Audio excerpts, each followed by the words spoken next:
I want to break free. I want to break free. Hi Ilne, nog steeds single. Ag, shame. Nee, sleggie nou, ja. Hoorie so, nou, het jy nou nog nie 'n kerel nie, nog nie boyfriend nie. Nee Susan, weet jy ek het nie, want ek was mos nou vir 6 maande opgesluit in my huis. Nee, onthou jy nou weer? Ja, nee, so ek het glad nie 'n boyfriend nie, maar ek het wel gehoor die boyfriends maak hulle oop op level 1. Saam met die sigarette. So, sodra ons nou op level 1 kom, dan gaan ek makro toe gaan en ek gaan vir my kerel kry. Okay. Weet jy, ek dink actually die kans dat ek 'n kerel gaan kry voordat ek 'n pakkie sigarette gaan kry is baie groter, but okay, let's not even go there.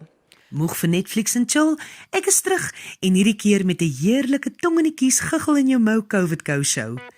Hulle sê lockdown doen snaakse dinge aan 'n mens. Wie weet, dalk is jy nie die enigste een wat dink jou familie is vreemd nie. Kom kuier lekker saam met my, Ilne Fourie en die ATKV en vergeet 'n slag van 2020 en sy probleme. Kom skryk COVID blues af met 'n glasie geraaswater en Grendel giggel.